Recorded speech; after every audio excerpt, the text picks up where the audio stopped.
نهار 13 اكتوبر 2016 غادي يكون الطفل اللي عنده 6 سنين محمد ياسين درياح ضحية لجريمة شنعاء بولاية بشار في الجزائر. الطفل الذنب الوحيد اللي مرتكبش هو انه جا لهاد العالم وهو زهري، ولكن انتي زهري في هاد الدول بحال الجزائر والمغرب اللي كتامن بهاد الخراء ديال السحر والشعوذه وتجبد الكنوزه، فرحياتك دائما كتكون في خطر. نهار عاشوراء خرج محمد ياسين مع الاقران ديالو من الاطفال باش يمشيو عند العائلات باش يجمعوا الحلويات والهدايا في اطار العادات والتقاليد المعروفه.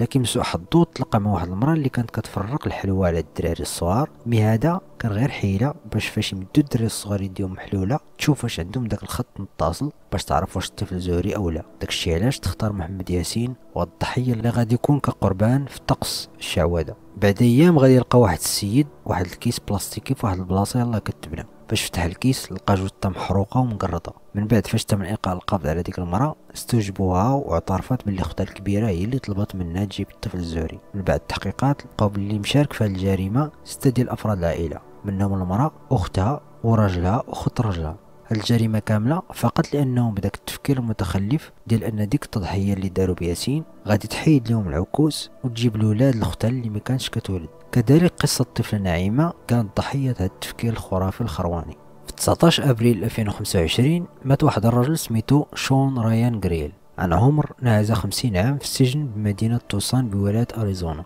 في هاد التاريخ كان دوز 25 عام ديال الدراس. الجريمه اللي دار كانت بشعه ومثيره للاشمئزاز. في 2 ديال السمر من عام 99 قبل 7 ديال العشيه بواحد شويه دا بنتو الصغيره اللي الله عندها عامين للصحراء اللي دايره بمدينه توسان، وقال ليها بلي راه غادي يمشيو يشوفوا الضوء ديال عيد ميلاد الزوينه.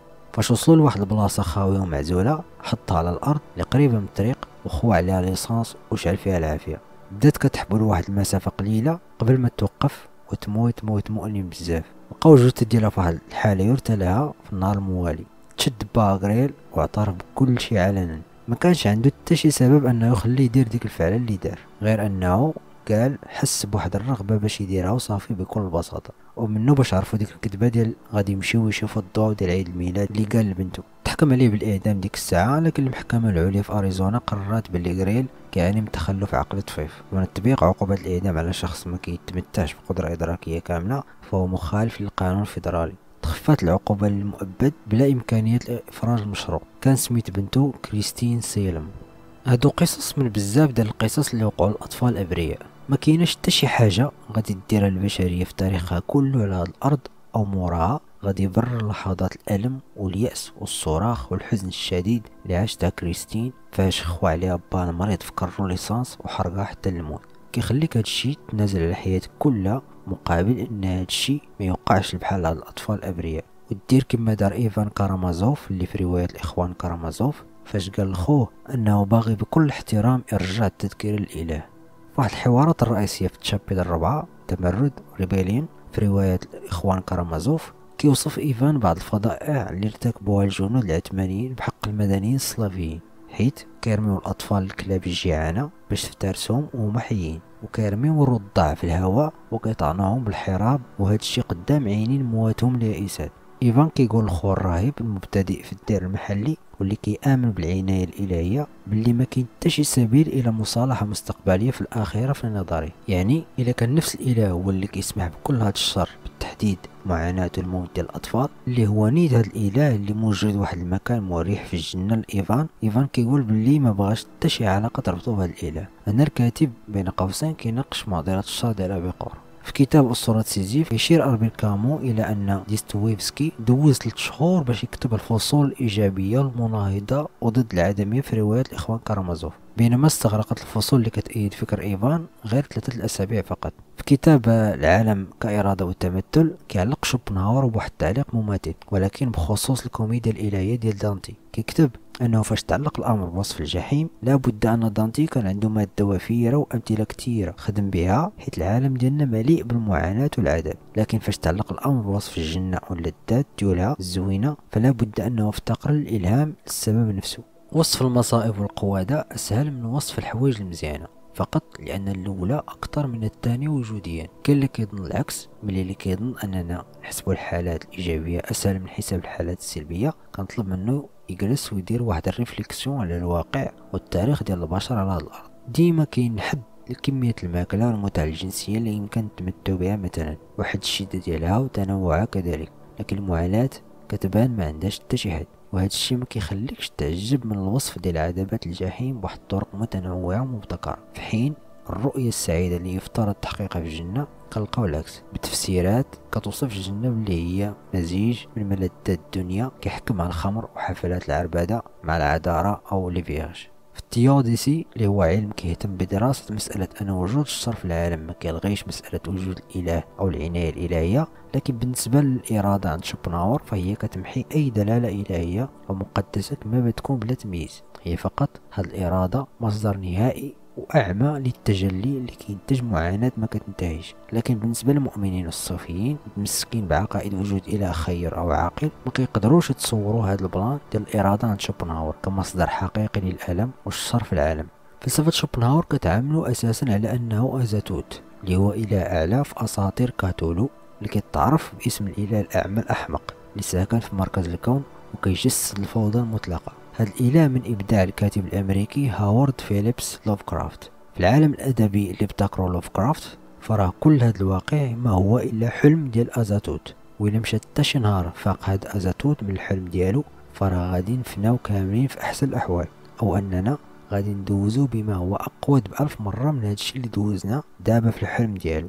إيفان كارامازوف فاش قال لخوه بلي غادي يرجع التذكرة أو البطاقة للإله بكل احترام، وأن هذا الوجود كامل عبارة على أرضية عمياء كتنبع منها كل حقيقة تجريبية كتجلي أو ظاهرة أو تمثل، كيبان بلي حنا محاصرين داخل هذا المخطط الأبدي ديال هذه الإرادة العمياء، أو يمكن أي واحد يسميها كما بغا. وربما ميمكنش نرجعوا للبطاقة لأن هذه الإرادة هي عمياء وصماء، هي بحال شي وحش همه الوحيد هو السعي لإظهار نفسه وتمثيلها بطرق لا تحصى. الأجساد المقطعة والمحروقة حية هي ما كتعني والو لهذه الإرادة، وهو غير مظهر محض للتمثل، هي مجرد من أي فهم أو عقل، وبالتالي ميمكنش لها التغيير، ميمكنش لها تخلق كون فيه غير الحالات الإيجابية بوحدها، أو كون يستحيل فيه الشعور والإحساس. أساطير والإيمانيات ما هي إلا تقريب فولكلوري الحقيقة، فاش كنموتو كتلاشى الفردية ديالنا كاملة، اللي كيبقاو اللي هو كيبان خالد فينا هو هاد الإرادة اللي كتستخدمنا بحال شي واقيات ذكرية أو بروتيكسات يمكن لها تخلص منها بسرعة في السعي ديالها للتجلي والتفرق أو التمثل.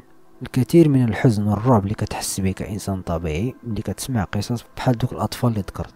البنت الصغيرة المسكينة كريستين ما عاشت باش تشوف العام الجاي لأن باها بكل بساطة حس بالحاجة يدمرها بالعافية، تم السحق وتدمير إرادتها الفردية والناشئة على يد وحدة أخرى اللي هي إرادة باها. الإرادة اللي حس بها إرادة عمياء ووحشية خالية من أي سبب سوى مجرد الرغبة، اللي انبثقت من نفس الإرادة الكونية اللي كتجلى في الآخرين، بحال إرادة المعرفة اللي كتخلي عقولهم الذكية يكشفوا قوانين العالم التجريبي، العالم اللي يمكن نحللوه ونختبروه ونستخدموه لصالحنا. كيبان ما كاينش انقسام وجودي او جذري بين هاد الارادات، حيت كون كان ما غاديش تمكن هاد العقول اللامعنيت والذكيه من انتاج اسلحه نوويه وكيماويه وبيولوجيه كتخلع وجد مروعه، بينما في نفس الوقت كدهشنا هاد العقول بقياسات متزايد الدقه لعمر الكون ومصيره النهائي في المستقبل البعيد وغيرها من النظريات.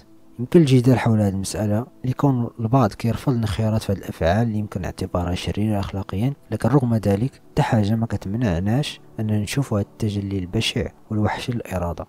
إرادة القاتل كتنبع من نفس الإرادة اللي كتجلى عند الكثير منا في البحث عن الجمال وكل ما هو زوين وعن السمو من خلال الإبداع الفني والتقدير. فهاد الوجود اللي كنعانو فيه ما كاينش وجود للسمو دون إمكانية وجود ما هو حقير وبشع وغريب. يمكن لينا نقولوا بلي العكس صحيح، بلي خصنا نقدروا الحالات الإيجابية متجاهلين، أو حتى أننا نقبلوا الدمج ديال الحالات السلبية في موقف وجودي شجاع. صحيح أن هذا الموقف صادق بزاف من المواقف الساذجة أو الرومانسية لمعظم الناس اللي كيعتبروا الوجود حديقة زوينة من الملذات الدنيوية مباركة من قوة عالية، لكن رغم هذا الصدق كيخليك هذا ترجع للور وتسأل هذا الموقف الشجاع. هذا الموقف الشجاع من ابرز المدافعين اللي كنلقاو نيتشه. بالنسبه ليه لو زارنا الشيطان في الليل وقال لنا خاصنا نعيشوا نفس الحياه مرارا وتكرارا الى الابد بنفس الطريقه وبنفس الالم، فراه ما خصناش نيأسوا، بل خاصنا نعنقوا الشيطان ونقولوا ليه باللي حنا سعداء، لان الصواب هو نقولوا نعم للحياه واخا راهما كل هذا الالم. لكن رغم هذا الفكر الصريح والشجاع والاعتراف بوجود الألم هو حاجة مزيانة وكنتفق معها ككائن ديجا لقى راسو موجود في هذا الوجود بلا الإرادة ديالو وبلا ما يتشاور مع حتى واحد. لكن أنك تجيب كائن لهذا الوجود العبثي، هنا كنسائل هذه الفكرة. حتى حاجة ما زوينة في هذه الفكرة للكائن المحتمل، دونك من الأحسن يبقى في العدم. داكشي علاش شوبنهاور كيأكد على أنه لو قدرنا نهضروا مع الموتى في قبورهم وسولناهم واش باغيين يعيشوا مرة أخرى، كل الأغلبية العظمى قالت لا. وحتى نيتش ما عندوش مشكل مع هذا البلان، لأن بالنسبة ليه ماشي كل شخص عنده الشجاعة باش يقول نعم للحياة. مي يقدر هذا النقص ديال الشجاعة ماشي عيب في الشخصية، بل هو مظهر من مظاهر التمثل الإرادة عند هذا الفرد.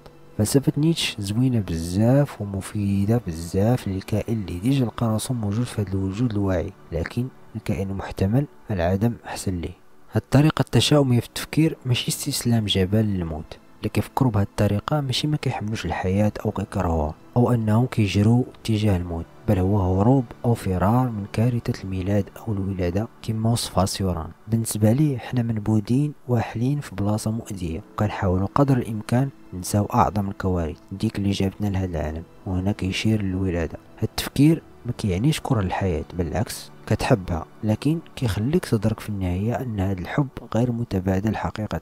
الحياة أو بالأحرى الوجود الواعي كياخد منا كل شيء حتى ما كيبقى والو. مع الأقل كاين هناك داك العزاء بلي واحد النهار غادي يدبل. حنا كاملين كندبلو حتى كنوصلوا لواحد الحد اللي صافي خارج طاقة التحمل ديالنا، اللي كنسموه كبرنا في السن أو مرض أو أي حاجة أخرى. صافي كنستسلموا وكنتبخروا. دونك حتى حاجة غادي توقع في المستقبل غادي تبرر موت هاد الأطفال اللي ذكرت، كريستين، محمد، نعيمة. كما كذلك حتى حاجة غادي تبرر حرق الأطفال والرضع في أي بلاصة في العالم، سواء في العصور القديمة أو دابا. الضحايا واللي داروا هاد الأفعال الإجرامية والحوادث والكوارث بغض النظر على مصدر الألم ما كانش غادي توقع حتى حاجة منها في المقام الأول. كل ما مروش الأشخاص اللي تعرضوا لهاد الكوارث بالكارثة الكبرى اللي هي الولادة. داكشي علاش هادشي كيخليه بكل احترام أو بلا احترام ترجع التذكير المجازي للإله أو بالأحرى إلى أزاتوت.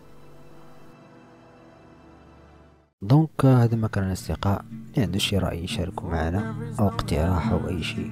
دونك بيس. Hell does not wait for our downfall.